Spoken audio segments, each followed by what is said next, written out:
सो लेकिन my question was कि आपके हालात कैसे हैं इस वक्त एस्टैब्लिशमेंट के साथ? नहीं, हमारे हालात तो, हम तो दीवार के साथ, क्योंकि आज तो कह दिया प्राइम हम तो मिनिस्टर ने कि दीवार के साथ लगे हुए हैं। हम तो हमेशा कहते हैं कि फ़ौज हमारी है।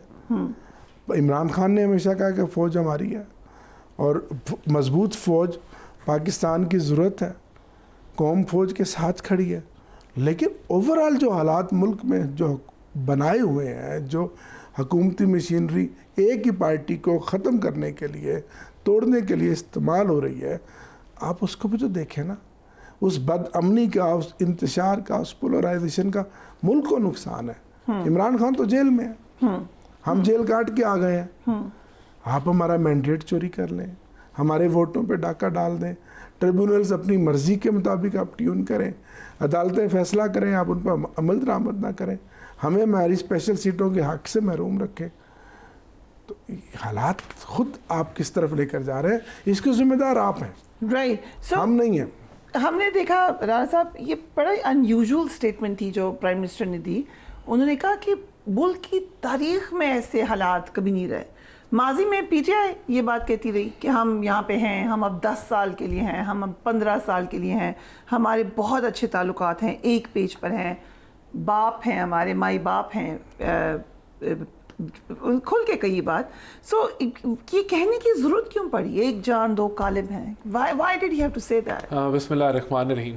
देखिए, बात ये है कि अभी भी जो मामला जो पीटीआई की तरफ से आते हैं या सुन्नी इत्तेहाद काउंसिल से आते हैं, वो यही कहते हैं कि हम उनसे बात करना चाहते हैं, हम जमहूरी कुव्वतों से बात नहीं करना चाहते। और इसके अंदर जो है एक ये बिल्कुल एक रहा है कि इस चीज़ पे सियासत बहुत होती है कि फ़ौज जो है वो किसके साथ खड़ी है, ये क्या हो रहा है, और ये पाकिस्तान की सियासत का हिस्सा रहा है। प्राइम मिनिस्टर का ये बात कहने का मकसद ये ही है कि बिल्कुल फ़ौज एक अदारा है जो डिफेंस मिनिस्ट्री के नीचे आता है और दोनों मिल के मुल्क के मफाद के लिए काम कर रहे हैं। मुल्क की जो सिक्योरिटी सिचुएशन है जो बड़ी नाजुक है और दहशतगर्दी जो है वो तो उसको वो रिपीट कर रहे हैं, क्योंकि ये इस मुद्दे पे बड़ी सियासत होती है कि फ़ौज और हुकूमत का इख्तलाफ और फ़ौज क्या कर रही है या क्या हो रहा है। तो मेरे ख्याल से उस चीज़ को उन्होंने क्लियर किया कि हमांगी के साथ हुकूमत और उसके अदारे जो हैं वो मिल के मुल्क की तरक्की और बका के लिए काम कर रहे हैं। तो इससे बढ़ के मेरे ख़्याल से कोई उन्होंने ये नहीं कहा कि जिस तरह पहले कहा जाता था कि हमारे सर पे इनकी शफ़क़त का हाथ है और फलाना डमकाना। बड़ी रिस्पेक्टफुली उन्होंने बात की, एक अदारा है और हमांगी के साथ जो है वो काम हो रहा है।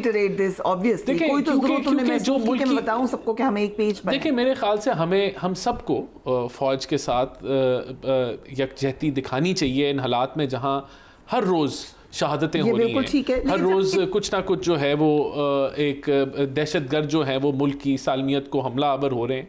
तो मेरे ख्याल से ये उलमा की जो कॉन्फ्रेंस थी तो ये अच्छा था कि उस दिन वहाँ उन्होंने कहा कि हम इकट्ठे मिलके काम कर रहे हैं। और यहाँ भी देखिए अनप्रेसिडेंटेड सपोर्ट, उन्होंने कहा कि अनप्रेसिडेंटेड है, ऐसे ताल्लुकात तो हुए ही नहीं मुल्क की हिस्ट्री में। देखिए उसकी भी उसमें उनको ये फिर तो फुल फोकस आपका अवामी मसाइल पे होना चाहिए। तो है ना जी। फिर इनेबिलिटी का बिजली के बिल के लिए आर्मी चीफ से मुशावरत हो रही है, नवाज शरीफ साहब से मुशावरत ऐसा नहीं है। देखिए SIFC का जो फोरम है वहाँ सारे मौजू आते हैं और वहाँ बातचीत होती है, लेकिन ऐसा नहीं है कि एक एक कोई चीज़ पूछ के की जा रही है या किसी से वो जहाँ फोरम बात होती है, लोगों की इनपुट ली जाती है, फैसले हुकूमत कर रही है। तो ऐसा तो कोई इसमें कोई उन्होंने तासुर नहीं दिया। मिलके देखें, बात यह है कि यहाँ सब अदारों को मिलके काम करने की ज़रूरत है, क्योंकि माशी हालात जहाँ स्टेबलाइज हुए हैं और हमने देखें रुपए को स्टेबलाइज कर दिया। ये अगर रुपया स्टेबलाइज ना होता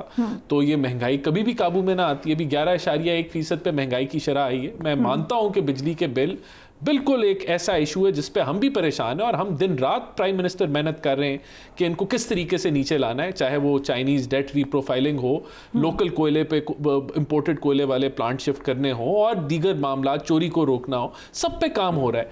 लेकिन बात यह है कि बड़ी मुनासिब बात की डोगर साहब ने कि मिलके काम करने की। देखें, यहाँ बात यह कि अगर इन फॉल्ट लाइन्स के ऊपर हम लड़ें और जल्दी पे तेल डालें तो मैं आपको बड़े वसूख से बता रहा हूँ, क्योंकि इकोनॉमी मेरा सब्जेक्ट है, कि ये जो 70 और 50 रुपए के बिलों पे हम लड़ रहे हैं और इसको देख रहे हैं कि कैसे कम करना है, ये 100 रुपए पे भी जा सकते हैं। ये अगर यहाँ इस मुल्क में क्रिएट हो जाएगी। नहीं पैनिक मैं लोगों को हकायक पता होने चाहिए ना। इस्तेकाम नहीं आता तो आप कह दें कि बिजली के बिल मैं बिल्कुल आपको बता रहा हूं कि अगर माशी देखें, अभी 1 साल पहले हम डिफॉल्ट की बात कर रहे थे ना, हमने बड़ी मुश्किल से मैक्रो इकोनॉमिक स्टेबिलिटी, जिसका मतलब है कि जो हमने अदायगियां करनी है कर्जों की, उनको मैनेज किया है, IMF का मुआहदा बहाल किया है। अगर हम इस लाइन से डीरेल होते हैं, खुदा ना खास्ता, और नहीं होना चाहिए, डीरेल होने का मतलब ये कि अगर आपकी हुकूमत चली जाती है, जो कि आज PTI ने देखिए मैंने प्रेडिक्ट किया कि 2 महीने आपके पास अगर स्टेबिलिटी नहीं रहती, मुआहदे आगे पीछे होते हैं, तो ये चंद हफ्तों की बात होगी कि आपका रुपया जो है वो 280 से 350 से 400, और आपको देख नजर आएगा कि ये जो 50-70 रुपए का बिल ऊपर चला जाएगा। गवर्नमेंट गई थी और एकदम से इकोनॉमिक टर्मोइल आया था, तो हुकूमतें जाने की वजह से आता है, VONC की वजह से भी आया। नहीं देखें उसमें वो उनका कसूर था। नहीं मैं आपको बताता हूँ। मैंने कहा अगर मुआहदा डीरेल हुए, मैंने ये आपसे बात की, मैंने ये नहीं कहा कि हुकूमत जाए, पॉलिटिकल स्टेबिलिटी और उससे मुआहदे आगे पीछे हों, और उससे मुआहदे आगे पीछे हों। मैंने ये भी कहा, जब खान साहब गए थे, वो जानते बूझते समझते उन्होंने IMF का मुआहदा रद्द कर दिया था, और फिर हम एक माशी वो जो झटका हमें लगा। अभी भी मैंने यही कहा है कि अगर ये जो हमारी कमिटमेंट्स हैं ये आगे पीछे होती हैं पॉलिटिकल इंस्टेबिलिटी की वजह से या किसी भी वजह से, तो बिल्कुल हम दोबारा उस माशी दलदल में घुस सकते हैं जिससे हम निकलें। तो ये पाकिस्तान को हमने जोड़ना है, ठीक है, पाकिस्तान को हमने तोड़ना नहीं है, यहाँ जोड़ने की सियासत होती है। जो 2 बातें की हमने आज by the way Insaf student federation के तुलबा ने प्रेस कॉन्फ्रेंस की, और एक तासुर यह कि बांग्लादेश से इंस्पायर होके आपका ये विंग एक्टिव होने लग रहा है। पर आर्मी चीफ ने सोशल मीडिया का भी कहा कि इंतशार ना फैलाए, और जो इंतशार फैलाएगा उसके रास्ते में खड़े होंगे, और ये भी कहा कि एहतजाज करें मगर पुरअमन हो। ये किसको एड्रेस कर रहे थे आपके ख्याल से? देखिए, ये बातें सारी अच्छी हैं, बेहतर हैं, एहतजाज करने का हक है, आइन और कानून के मुताबिक पुरअमन होना चाहिए, लेकिन आप इजाज़त ही ना दें। पिछले 5 महीने से पंजाब के अंदर पंजाब हुकूमत, मरियम साहिबा की जो हुकूमत पंजाब की जो पंजाब पुलिस है, आपको पता क्या कर रही है? जब हम एहतजाज की कॉल देते हैं, डोर नॉकिंग होती है, क्रैक डाउन होता है, हमारे कारकुनों को गिरफ्तार किया जाता है, उनको नज़रबंद किया जाता है, MPO लगाया जाता है। पिछले जुमे भी इसी तरह हुआ, उससे पिछले जुमे भी इस तरह हुआ, और मुसलसल ये हो रहा है। 41 MNAs जिनको सुप्रीम कोर्ट ने कहा कि आपने एफिडेविट देना है, और आज वो सब छुपे हुए हैं, यहाँ पे इस्लामाबाद बैठे हैं, घरों से घर बदर हैं। उनमें से एक MNA हमारा आजिम इम्तियाज़ आज भी मिसिंग पर्सन है। एक MNA की अभी पिछले जुमे इतवार सोमवार को डेथ हुई है, इस खौफ और इस टेंशन की वजह से। अगर ट्वीट भी की इस पे, लेकिन आज एंटी करप्शन ने आज एंटी करप्शन ने क्या स्टोरी बनाई है, उन्हीं के पास था कि जी मुल्तान एयरपोर्ट से वो कतर फरार हो रहे थे, उसको गिरफ्तार कर लिया गया, जबकि उनका पासपोर्ट एम्बेसी में जमा है एक वीज़े के लिए। अच्छा, कितना बड़ा जुल्म है, कितनी बड़ी ज़्यादती है, कितनी बड़ी बदमाशी है। अगर ये सारी चीज़ें, क्या लोग पागल हैं? क्या अवाम बेवकूफ़ है? अवाम को नहीं नज़र आ रहा कि एक पार्टी के मैंडेट को पहले आपने चुराया, फिर उस पार्टी को आपने तोड़ा, फिर अबडक्ट किया उन लोगों को, फिर प्रेस कॉन्फ्रेंसें कराई, उसका निशान लिया, अब उनकी सीटें भी नहीं ले रहे, तो इससे इंतशार और बदअमनी फैलेगी। पॉलिटिकल अगर अदम इस्तेकाम होगा तो उससे माशी अदम इस्तेकाम बढ़ेगा।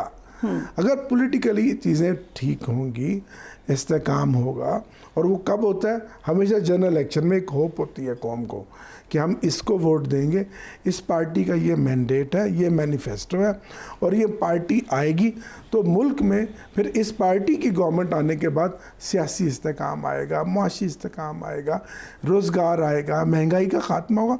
आपके तो 8 फरवरी और 9 फरवरी के बीच उस रात जो आपने किया, फॉर्म 47 के ज़रिए जो आपको बैसाखियाँ दी गई, जो आपकी हुकूमत बनाई गई, उससे तो इंतशार और बदअमनी फैली है। अगर आप जमहूरियत की बात करते हैं, आइन और कानून की बात करते हैं, हमारा मैंडेट आप तस्लीम करते हैं। और जो आग के उस दरिया को क्रॉस करके हम लोग आ गए थे, 180-90 सीटें हम जीत गए थे। कौन नहीं जानता कि पिंडी डिवीज़न की सारी सीटें किनको दी गई, कौन नहीं जानता।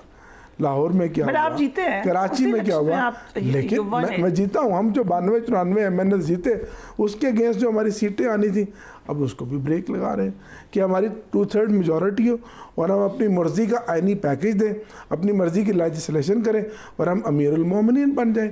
97 में भी आपका यही माइंड सेट था, फिर धड़म से 99 अक्टूबर में आपकी हुकूमत गिरी। राइट। ऐसा नहीं होना चाहिए।